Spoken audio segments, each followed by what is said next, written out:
This is Peter Bint of Hashtag Daily K. Coming up next, we've got our Monday special guest corner, Peter's on the Block, that airs in hour number 2.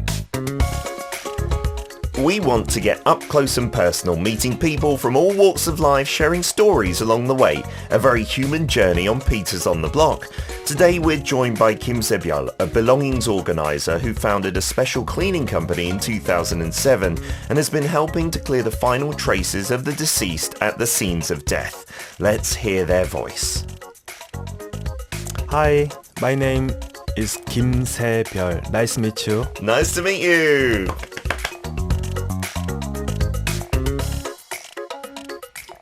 That's right, we have Kim Se-byul in the studio today, and as we mentioned from hour number 1, a belongings organiser. That title might be a bit unfamiliar to some of our listeners, but as I mentioned in the intro there, it's someone who helps clear the final traces of the deceased at the scenes of death.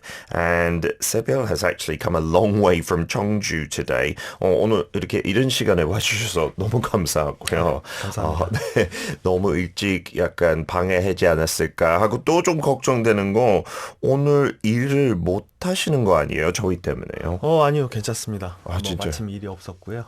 네. 그래요? So I was apologizing for maybe disturbing the fact that we've taken him away from work, but there was no work today as of yet, so he said it's okay. I do also wonder what time you left your house. 청주에서 오시려면 몇 시에 떠나셨어요? 오늘 월요일이라 좀 일찍 출발했고 4시 20분에 출발해서 4시 20분요? 네.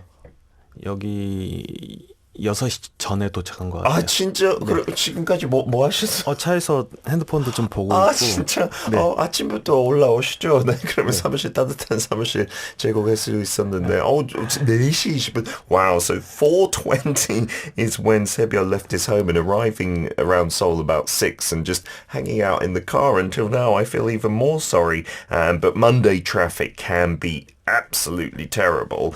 So we're going to talk about the profession as well. So a belongings organizer, we'll find out what the job involves. 그 유품 정리사라고 하죠, 한국말로. 네네. 그러면 어떤 일을 하시는지 소개 부탁드려도 될까요? 유품 정리사는 고인이 생전에 사용하시던 집안의 모든 물건들을 고인의 뜻에 혹은 유가족의 뜻에 따라 정리, 처리, 폐기까지 해드리는 모든 절차를 유품정리라고 할 수가 있고 이런 일을 대행해드리는 직업을 유품정리사라고 말씀드릴 수 있습니다. So taking the belongings of the deceased and doing with them what either the deceased wanted or the next of kin or family wanted. And that could be anything from selling it or getting rid of it completely, disposing of it. That's what a belongings organizer is, a yupum 정리사 in Korean. So I wonder how long Se-byul has been doing this work for. 이 일을 한지 얼마나 되셨어요? 올해 횟수로 19년 차 유품정리사로 활동하고 있습니다. 와, 19년 차. 하고 자기 회사를 시작한 지도 그 정도 됐어요? 아니면 먼저 다른 데서 일하다가? 장례 지도사를 한 12년 정도 하다가요. 그리고 어떤 특별한 계기가 돼서 유품정리사로 직업을 바꾸게 됐습니다. 그래서 유품정리사를 한 거는 19년. 그러면 장례 그거 하셨으면 그 장례식 뭐 약간 오거나이즈 하는 거예요? 관리 같은 거 아니면? 그렇죠. 이제 고인을 염습을 해서 관에 넣어드리는 그런 절차를 진행하는 장례 지도사입니다. Oh, wow. So as a funeral 지도사, as we call it in Korea, or like a leader for that, he was in charge of doing things like putting the body into the casket or the coffin, did that for 12 years, but has now been a belongings organizer for 19 years, almost 2 full decades. And I'm guessing even now maybe this job is not that well known in Korea until we had that drama Move to Heaven and also Se-byul's books on which they are based. I wonder how he got into this line of work. 그러면 그 장례 지도사부터 해서 그거를 어떻게 시작하게 됐고 또 이쪽으로 넘어온 것도 어떤 계기로 왔는지 궁금하네요. 네. 장례 지도사로 근무하던 시절에 하루는 장례를 치르고 나가셨던 유가족분, 홀로 아버님을 모시고 사셨던 따님분께서 장례식장으로 찾아오셨어요. 그래서 아버님의 장례를 다 마치고 나서 집에 가서 아버님의 유품을 정리하려고 하니까 너무 마음적으로 힘들더래요. 그리고 여자 몸으로 할 수 있는 일도 아니고 그래서 이제 그 일을 도와드리게 됐는데 아버님께서 돌아가시게 된 게 원래 평소 약주를 좋아하시던 아버님께서 술을 끊지 못하고 결국은 이제 간 경변으로 네 그러다 보니까 간 경변이 있으면 각혈을 하는 경우들이 많아요. 피를 토하는 아이고. 일들이. 그래서 돌아가시면서 집안에 피를 많이 토하고 그런 상황인데 집안의 피도 닦아야 청소도 해야 되지만 짐들이랑 장롱 큰 물건들을 내다 놓는다는 게 힘들잖아요. 그래서 이제 아무래도 시신에 대한 경험이 있는 장례 지도사에게 부탁을 하려고 오셨죠. 그래서 그 일을 도와드리게 됐는데 왜 그 일을 하다 보니까 동네 분들이 그 주변에 사시는 동네 분들이 돌아가신 분을 굉장히 무서워하고 귀신이 나올 것 같다라고 하시면서 이 집에서 나온 쓰레기는 이곳에 버리지 마라라는 식으로 사람들이 자꾸 얘기를 하시더라고요. 그래서 그 동네 사람들요. 네. 그래서 그거를 이제 사실은 인터넷 제 블로그에 일기를 썼어요. 일기를 썼는데 누가 또 그 글을 보고 연락을 주신 거예요. 우리 어머님, 아버님이 이렇게 돌아가셨는데 네. 아무도 이렇게 돌아가신 분 집이라고 해서 도움을 주지 않는다. 너가 썼던 이 일기를 봤는데 나도 이렇게 도움을 받을 수 있겠냐라는 연락이 와서 세상에 좀 필요한 직업이겠구나라는 생각을 하고 이 일을 이렇게 처음으로 시작을 하게 됐습니다. 진짜 흥미롭네요. So the way that Sebio got into this, when he was working as a funeral worker, somebody came back after the funeral had finished. It was a daughter who was looking after their father just by themselves. And she said she had to go home and take care of the belongings, but it was just too much, especially being a female, having to get rid of the furniture, etc., etc. Like physically, that would be very taxing. So they came back to the funeral home and asked if Sebio could help out with that. And how that father had passed away, that case was he was a little too reliant on alcohol and hence had some severe liver issues. And one of the symptoms of that severe liver issue is coughing up or vomiting blood.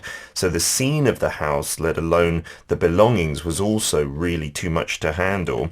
And then when Sebio went to help and get rid of or take care of the furniture, a lot of people in that area of the household said, if someone's died like that, you can't just throw away the belongings on the street because there might be ghosts or they might have been superstitious, so they were very negative about this.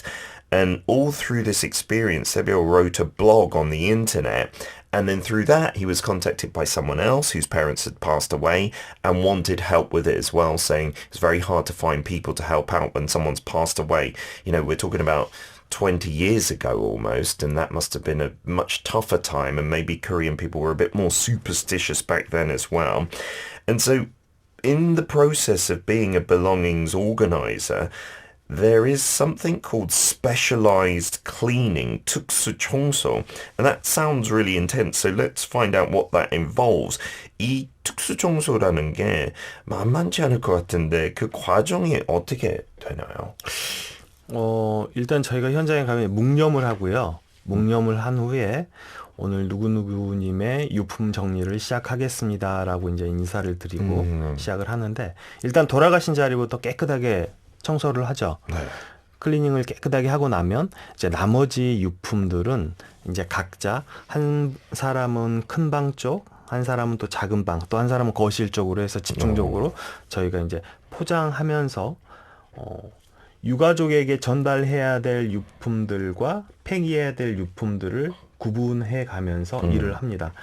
네. 그래서 전달할 유품들은 아무래도 정서적인 유품들이 있을 거고요. 네. 그리고 어떤 현금 가치가 있는 그런 유품들이 있을 거고. 네. 그래서 그런 유품들은 정리를 해서 유족분들에게 전달을 해드리고 나머지 물건들은 이제 포장하고 반출하는 작업으로 시행을 하고 있습니다. So the first step when going in is kind of paying your respects, right? That's really important. And then you need to clean the actual space where someone died or was found deceased. And then they go on a one person per room kind of strategy. making sure to separate belongings that they need to give to the family or the next of kin, and then the belongings that they can just throw away as well. Anything with monetary value is what they keep for the family, and then getting the processes in place to get rid of these belongings in an appropriate way. And I wonder about the cleaning as well. 그 청소 과정에도 좀 일반 청소랑 다를 때 뭐 아까 피 토한다고 얘기했으니까 그거를 어떻게 청소 가능할까요? 아, 그럼요. 뭐 일반적인 뭐 가정에서 사용하는 약품으로는 청소가 불가능하지만은 뭐 전문적인 약품들이 또 있고 그리고 이제 돌아가시고 한참 만에 발견되는 경우들이 많거든요. 그러면은 아무래도 사람의 몸이 부패하기 마련입니다. 그러면은 그런 부패물을 없애는 그런 약들부터 해서 뭐 이렇게 장비들까지 공구들까지 해서 준비를 하고 있기 때문에 뭐 특별히 어려운 건 없습니다. So yeah, using regular cleaning products, it might be difficult to get rid of remains or blood stains, as we talked about earlier with the vomiting, but they don't use, of course, regular cleaning products. And sometimes people have been dead for a long time, and hence their remains are in different states of degradation. They're using specialized tools in that case as well. So there's nothing too difficult for them to clean up. And then after the belongings have been separated out, I'm really curious as to what belongings are usually returned to the family. 보통 그 물건들이 이제 가족한테 줬을 때 어떤 것들이 유가족에게 전달해 드리나요? 약간 많이 보는 물건 아니면 좀 드물게 신기한 물건들 중에서요? 보통 이제 정서적인 유품하고 현금 가치가 있는 유품들을 구분을 해서 전달을 해드리는데 정서적인 유품이라고 하면 고인께서 생전에 좋아하시던 어떤 뭐 사연이 있는 그런 물건들이라든지 뭐 그런 카메라 아니면 뭐 그 젊은 시절 그분을 회상할 수 있는 사진첩들 뭐 그런 것들이 있을 거고요. 현금 가치가 있는 유품들이라고 하면 뭐 집문서라든지 통장, 뭐 도장 뭐 이런 부분들이겠죠. So usually we separate even those items handed back to the family into two separate categories, sentimental value items and then ones with monetary value. The latter, of course, being like bank accounts and maybe your personal seal, which can be used to access those kind of things. And then the sentimental value ones, maybe a little more tricky, but things that maybe have a story behind them that they can tell, something like a camera or maybe a photo album, etc., etc. This all sounds like it's going to take a long while, so I wonder how long it takes on average to complete a site. 그러면 한 현장 작업하는데 평균적으로 시간이 얼마나 걸리나요? 보통 한 8시간에서 10시간 정도 소요되는 것 같아요. 원룸 기준으로 해서. 진짜? 네네. 그러면 더 큰 막 30평 아파트 그런 데는 더 걸리는 거예요? 그렇죠. 뭐 한 3일에서 4일 정도 걸리게 되겠죠. 진짜 그 정도로. Wow, so for a small like studio, we call it a one room in Korea, it can take anything between like 8 to 10 hours. But if you're talking about a decent sized apartment for a family apartment, that can be 3 to 4 days. Goodness gracious. And I'm also curious if there was no one doing this 20 years ago. Are there many people doing this job now in Korea? 그러면 옛날에는 거의 찾기 힘들었는데 요즘에도 이 직업 종사하시는 분들이 많나요? 많이 생겼어요? 네. 정말 부끄럽게도 그런 분들이 한 30여 분 정도 활동하고 계시는 것 같아요. 30몇 분밖에요? 네. 여전히 지금 이게 이제 고독사 문제가 해소가 되지 않고 진행 중이라는 얘기겠죠. So there's only still about 30 odd people who are specialized in doing this. And so those deaths alone, it can always take a while to get rid of the belongings, to clean up the site, and that is something Sebio says embarrassingly, I'm guessing from the perspective of there should be more people doing this. And I guess because you're going to the scene of death, each place is going to be very unique, each site, and it really depends on what lives the people led. 사람들이 살아가는 모습이 다 다양할 때 그 죽음의 현장도 너무 다를 것 같은데요. 어떤가요? 뭐 비슷한 점들이 있나요? 아니면 다 달라요? 아무래도 사람이 사는 곳이라 크게 다를 것 같지는 않은데 그 중에 제일 다른 부분이 뭐냐면 그 집에 가면 어떤 삶에 대한 희망을 찾아볼 수 없다고 해야 될까요? 그리고 많은 술병들 그리고 많은 담배꽁초들을 확인을 할 수가 있는데 그런 부분이 정말 다른 여느 집들하고는 다르다고 보시면 될 것 같아요. 아, 진짜. 그래. 네. 이게 혼자 돌아가셨던 분들 네. 약간 특징. So one thing that Sebiola has noticed going to a lot of these sites, especially where it's a death, of someone who's lived alone and maybe wasn't discovered for a while, there's often really few traces of any hope of life, basically. And what he means by that is you'll see a lot of alcohol bottles, you might see a lot of cigarette stubs and things like this, which is really quite sad. So I'm wondering, and I'm guessing there must be many, but if there's a particular site or moment that stayed with Sebio, 특별히 약간 기억에 남는 현장이 있나요? 모든 현장이 기억에 남지만은 네. 최근에는 어떤 먹을 게 없어서 굶어서 돌아가신 분의 현장이 기억에 좀 남아요. 아이고. 아무래도 사회복지라는 것들이 보면 나이가 있는 분들한테 다 해당이 되고 그리고 복지 사각지대에 계시는 분들이 나이가 이제 젊다는 이유만으로만 네. 혜택을 받지 못하고 결국은 굶어서 돌아가시는 분들이 요즘 발생되고 있어요. 아, 진짜. 요즘 세상에 굶어 죽는다고 하면 누가 믿겠어요. 그러니까 그죠? 대한민국에서. 네. 네. 그런데 정말 일할 곳이 없고 돈을 벌 곳이 없다 보니까 그런 일들이 벌어지고 있어요. 진짜. 그러면 그 현장에 가면 돌아가셨던 이유 이미 알고 들어가시는 거예요? 그렇죠. Okay. So I was just asking Sebio if he knows the reason of death, the cause of death before going in, and he is often informed of that. A recent sight that stood out in his mind was someone who starved to death. And in Korea in 2025, you might think that sounds ridiculous because we have welfare programs in place, but often they are targeting the elderly, the retired. So people who are younger often are refused benefits. And so there are cases now, every now and then, of younger people starving to death because they don't have a job, they don't have money. And that's one that recently stood out in his memory. And these days we do talk about the rise in single-person households, people living alone by choice or just because they have no one else to live with. So has there been an increase in solitary deaths, I wonder?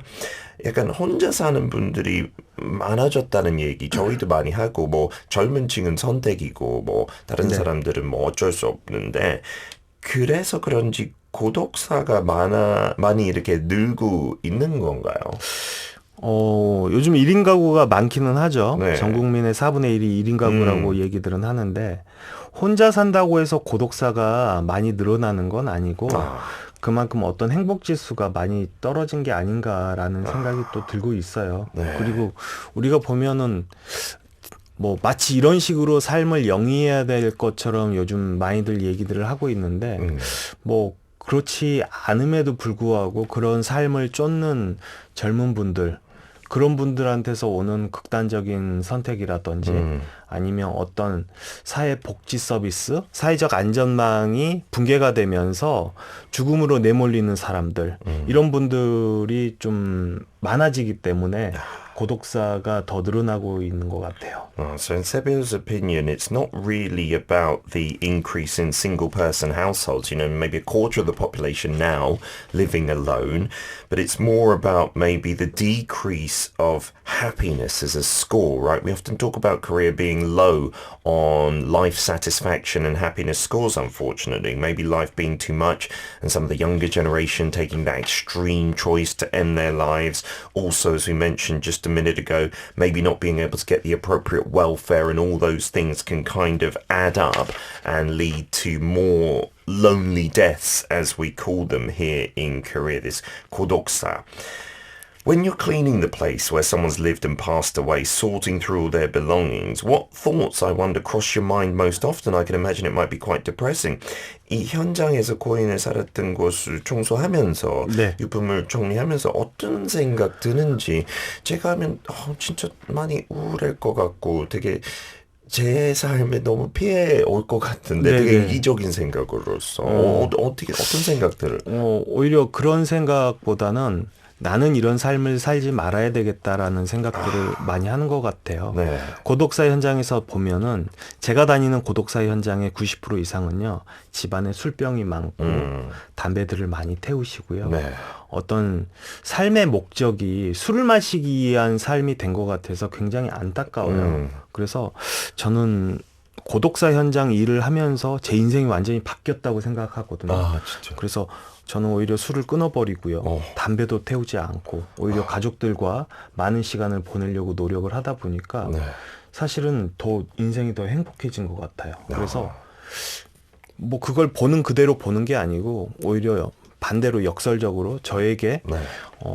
비춰지게 해서 제 삶이 바뀌었다고 나는 이렇게는 하지 말아야지라는 생각으로 좀 살고 있는 것 같아요. Wow, so for Sebiel, I was saying maybe it might affect me very negatively and I'd feel quite depressed about it from a selfish standpoint, but for Sebiel it's the opposite. It's kind of inspired him to think, I can't live like a lot of these people have, because 90% of the places he visits full of alcohol bottles, full of cigarettes, and it's changed his life, he said, in the fact that he's given up drinking, doesn't smoke, wants to spend a lot of time with family, consciously doing that, so it can be almost a life lesson, I suppose.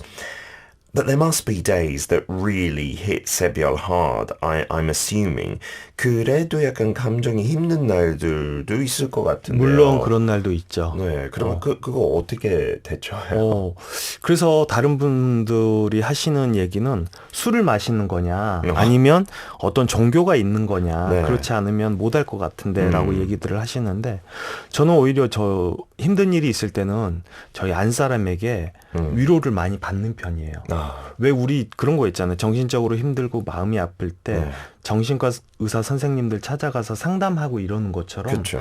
내가 힘들었던 얘기들을 이렇게 다 해주면 집사람이 그거를 얼마나 잘 들어주는지 네.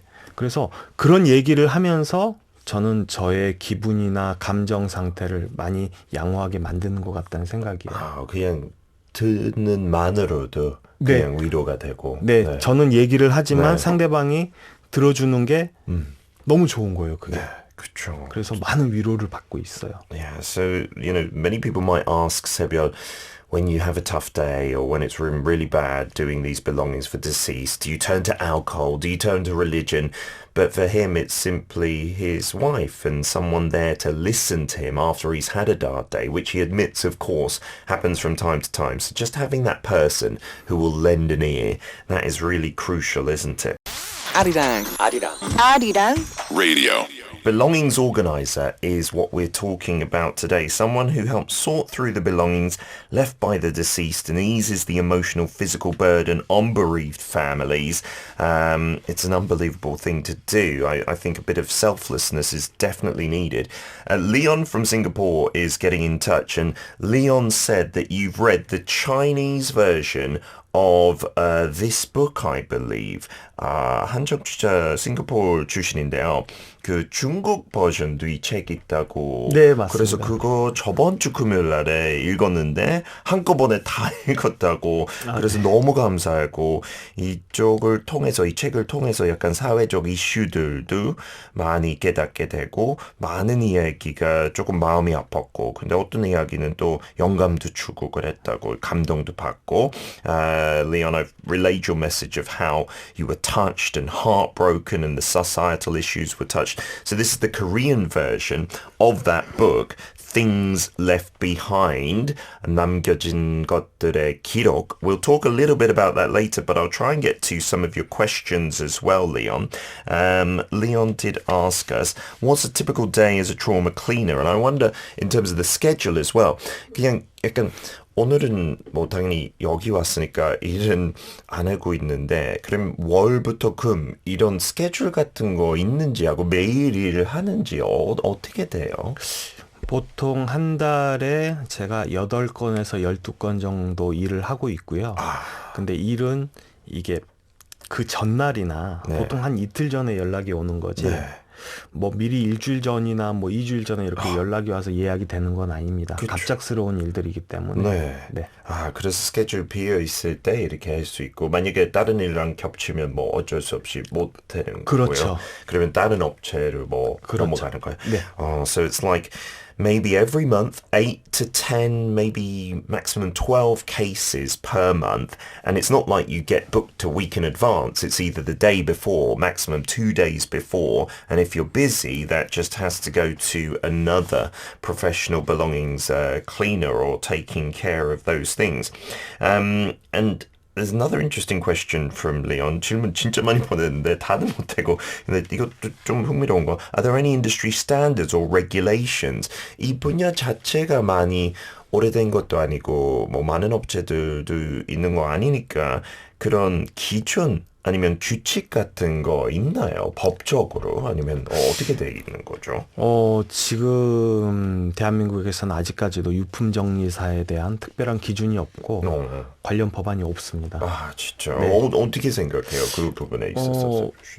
뭐 아무래도 정부가 조금 민간보다는 늦는 건 사실이지만 모든 시스템이 좀 늦어질 수밖에 없거든요. 네. 그건 사실이지만 그래도 이 분야에 계시는 모든 분들이 이 유품 정리라는 거는 어떻게 보면 장래의 맨 마지막이라고 볼 수가 있거든요. 그래서 다들 어떤 기준이 없더라도 좀 다들 잘 하고 계시는 것 같다는 생각이 들어요.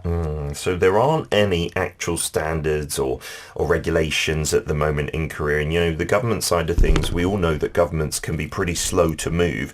And so, in Sebio's opinion, it's like the last step of a funeral, if you think about it, clearing away the belongings. Even when you've not died alone, that's the case. And so the people in the industry are doing this with sensitivity already, but who knows what the government is going to do in the future. Marilyn says, I love the dignified way they did their job in Move to Heaven, the drama. Takes a special type of person to do this as well. And I wonder if Mr. Kim has his business throughout Korea. 혹시 그 일하는 지역은 뭐 한정돼 있는지 아니면 어디서 주로 하는지? 주로 고독사가 많이 발생되는 지역이 있습니다. 큰 대도시 주변으로 그런 게 많이 이루어지고 있는데 서울, 경기 지방에서 전국의 고독사의 60% 이상이 서울, 경기 지방이라고 보시면 될 것 같아요. 그래서 주로 그쪽에서 일하시는 거고요. 근데 사는 것은 청주고요. 그 원래는 서울 쪽에서 서울에 있었는데 또 이런 일을 하다 보니까 자꾸 좀 저 때문에 불편하신 분들이 주변에 많이 계신 것 같아요. 그러다 보니까 좀 쫓겨났습니다. 그러면 본인 직업 알면서 그게 이유돼서 쫓겨나는 거예요? 집에서? 아니면 회사에서? 그 사무실 건물에서 쫓겨나는 거죠. 나가라. 안 되겠다. 좀 그런 게 있습니다. Wow, so Sebio saying something that's really quite shocking that, you know, being this belongings organizer, where he had his office in Seoul, there are a few instances where he would be told to leave the building because people are uncomfortable with what he's doing. And that has led him to be based down in Cheongju, despite 60% plus of these lonely deaths occurring in Seoul and Gyeonggi. So that's where the majority of his work is. But that's really a sad reality that he's had to leave his office place a few times because people are uncomfortable with it. Steve from San Francisco saying, do you get called to assist at many crime scenes? 범죄 현장에도 많이 일하는지 스티브가 물어보는데요. 네, 범죄 현장에도 많은 일을 했습니다. 그러면 그것도 그냥 비슷한 계기로 뭐 누가 혼자 돌아가신 거예요? 아니면 뭐 위심스러운 일들이 있는 거예요? 보통 범죄 현장이라고 하면 범죄 피해를 당하신 분들, 살인 사건이나 강도 상해를 당하신 분들 그런 자택에 방문을 해서 혈흔도 제거를 하고 원래 현장처럼 깨끗하게 이제 청소를 해놓는 건데 뭐 예를 들어서 강도가 집에 들어서 뭐 누가 죽임을 당했다. 그러면은 장례를 다 치르고 와서 가족들이 또 집안을 정리를 한다는 게 또 2차적으로 피해를 보게 되잖아요. 힘듦을 받게 되고. 그렇죠. 그러다 보니까 저희 같은 이제 청소업체가 현장에 가서 정리를 다 깨끗하게 해놓으면 혈흔도 제거를 해놓고 소독도 해놓으면 가족분들이 집에 돌아오실 수가 있으니까 네. 뭐 그런 일을 해드리는 거죠. Well, so Sebio has been involved in multiple crime scenes, and that's where maybe someone's been murdered, someone's been burgled, and they've passed away in the process. And so for the family, having to go and clean that up after a funeral can lead to more trauma. So they'll sometimes call a cleaning company like this, where you have to remove the corpse and, of course, do the same processes of going through the belongings, etc., etc.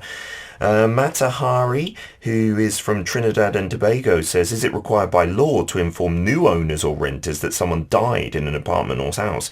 이거 살짝 분야 벗어날 수도 있는데 하는 질문 마타 씨는 누가 어떤 집에 돌아가셨으면 그 다음 세입자 아니면 다음 집 사는 사람한테 꼭 이야기, 정보 줘야 되는지 그런 네. 거 있나요? 네, 대한민국 부동산법에는요, 사망자가 발생이 되면 6개월 안에는 고지할 의무가 있습니다. 아, 그러면 꼭 그 다음 세입자한테 알려줘야 되는 거예요.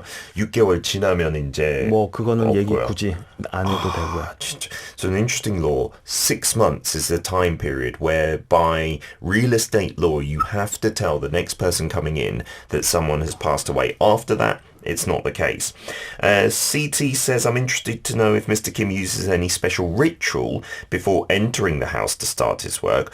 호주 출신 CT는 혹시 집에 들어가기 전에 자기만의 뭐 미신다든지 뭐 기도다든지 그런 거 있는지 궁금하는데 아까 네. 뭐 묵념한다고 했는데 그거 따로 뭐 있어요? 네, 저희는 묵념을 보통 하고 있고요. 네. 묵념을 할 때는 오늘 마지막 이사를 도와드릴 유품정리사 김세별입니다.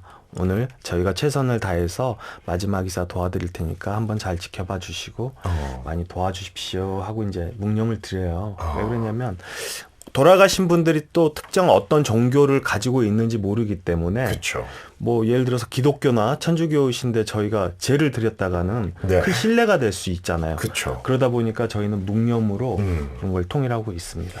So because they are never aware, or in many cases not aware of what religion the person who's passed away is from, they can't do anything with religion attached to it or in terms of old Korean traditions. So what they do is just say a few words that Sebio just said in Korean, saying that this is going to be your last move. I'm Kim Se-byul, the belongings organizer, and we will do our best for you in that way before they proceed with things. And then this final question from Sunflower saying, if there isn't any known next of kin or family, what do you do with their stuff? 아까 이야기는 안 나오는데 되게 좋은 포인트인 것 같은데 미국 출신 선플라워가 다른 가족 아니면 누구 이 사람랑 연결 있는 사람 한 명도 없을 때 그 유제품 어떻게 처리했는지. 네.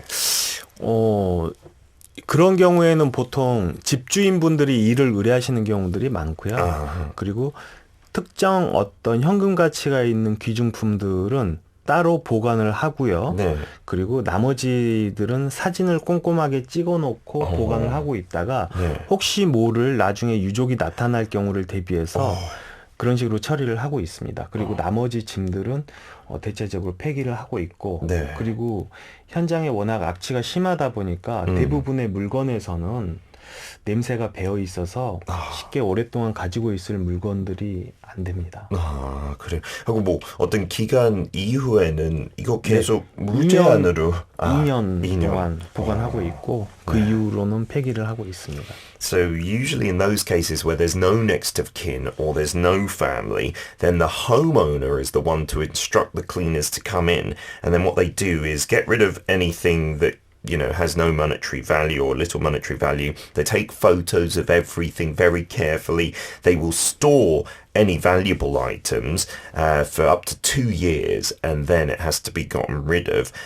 But for the majority of many cases like that, the smell is really embedded into a lot of items, so there's not a lot that you can actually keep. Today is so interesting, such a valuable time for us as well. And to talk more about the job itself, when you're organizing the belongings, I wonder if you can get a sense of what that person was like. 이 유품을 정리하다 보면 고인의 약간 삶을 조금 알아갈 수 있나요? 조금 아는 게 아니고 그분의 모든 것을 알고 나오는 것 같아요. 진짜요? 보면 집이라는 게 내가 남들에게 보여주지 않는 모든 것들을 보관을 하고 있는 곳이기 때문에 이분이 어떤 직업을 가지고 있었는지 그리고 이분의 생전의 사진들을 보면 어떤 꿈이 있었고 어떤 일을 주로 해왔는지 모든 정보들이 집 안에 다 나와 있습니다. 그러다 보니까 뭐 이분이 떡볶이 장사를 했다는 분도 이런 일을 했었다는 아니면 에어컨 배관기사로 일을 했었다는 모든 것들을 알고 나오기 때문에 다 흔적은 일부만 있어요. 보고 나온다는 거는 네. 오류고 전체를 다 알고 나오는 것 같아요. Oh, wow. So not just a part of these people's lives, in Sebio's opinion, you just get to know everything about them because a home is where you store everything, right? What the outside world maybe doesn't know about you. So you get to know about what they did as a job, right? Through some hints and clues of what's in the house. Maybe they were an air conditioner repairman or they owned a tteokbokki restaurant. And then through photos as well, while they were living, you get to know about their hopes and their dreams. And so it really feels like you got to know them. So I'm really curious if there's any unique belonging that you've gone through which really has stuck with you. 지금까지 정리한 고인의 유품 중 특별히 기억에 남는 것이 있는지 되게 궁금하네요. 최근에 기억에 남는 유품들은요. 네. 이 자식분들이 네. 명절이나 생일날 선물을 사다 준 게 있었어요. 양주도 사다 드리고요. 네. 그리고 어떤 건강기능식품들, 홍삼들 이런 걸 사다 드리는데 그걸 드시질 않고 몇 년도 몇 월 며칠 큰아들이 사다 줬다고 다 이렇게 펜으로 사인펜으로 적어놔요. 그래서 그거를 드시려고 가지고 있는 게 아니고요. 주변 사람들이 놀러 오면 자랑용으로 이거 우리 이번에 큰아들이 사왔잖아. 아 근데 뭐 이거 먹으면 또 애가 또 사올 텐데 아버지 걱정 말고 드시라고 하는데 또 사준다고 하는데 아유 그럴 수 있나. 내가 또 이렇게 가지고 있지. 그러면서 그런 주변 사람들에게 자랑용으로 계속 가지고 계셨던 그런 물건들이 생각이 납니다. 너무 진짜 뭉클해지네요. So a recent thing that stood out in his mind was some gifts given by children. Things like whiskey, things like health products, which were completely unopened. But more than that, they had on the label there written down who gave it to them, like their eldest son, and the date as well. So what Sebir could kind of deduce from that is that when people came over to the house, maybe they were saying, look, my kids have bought me this and I don't want them to buy me more, so I'm not going to eat this or consume this. And it's just for kind of being proud of your family in a way. And finally, just talking quickly about the book, I suppose, What's Left Behind, The Meaning of Life Learned from Those Who Passed. 이 책을 쓰게 된 계기는 뭔가요? 일단은 우리나라의 고독사가 심각하고 발생이 된다는 부분을 많은 사람들에게 알려주고 싶었어요.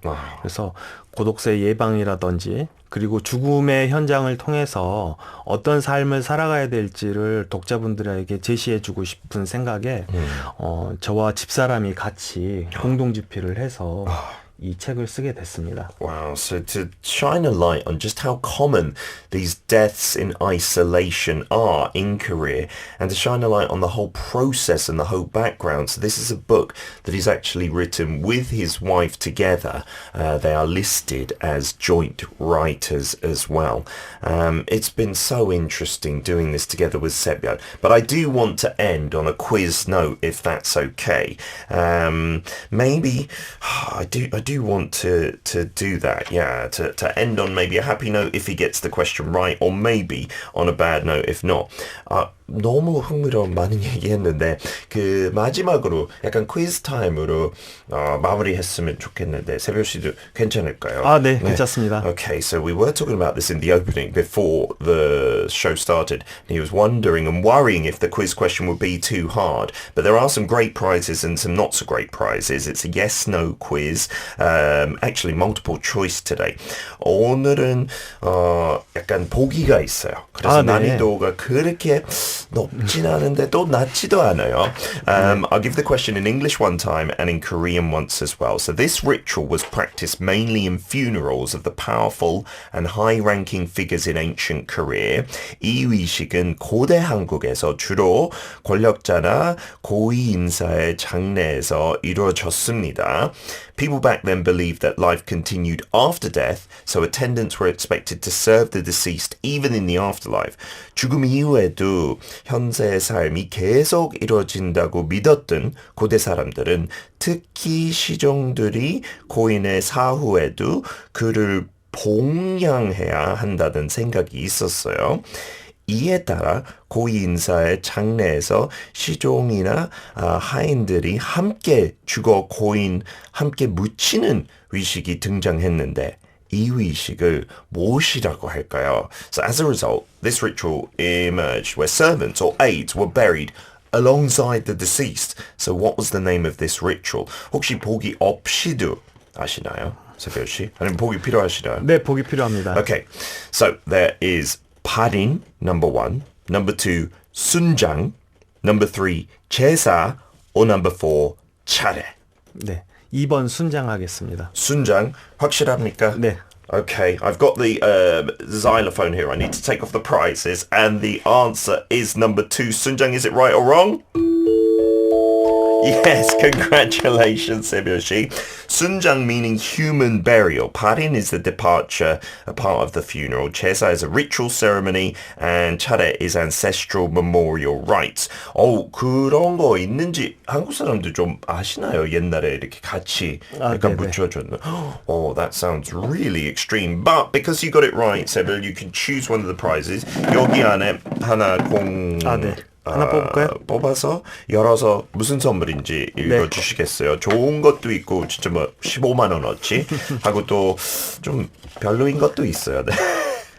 먼지 한 톨도 용납하지 않는 미니 빗자루 세트. Mini 빗자루 set, which is actually quite useful for the work you do, I guess. 직업이랑도 조금 관련돼 있으니까 빗자루 set 도움이 됐으면 하네요. 감사합니다. Our producer is bringing it into the studio. 축하합니다, 세별 씨. Thank you so much for coming in today, 세별. Any last words to our listeners? 마지막 청취자들한테 하고 싶은 말씀 있으신지?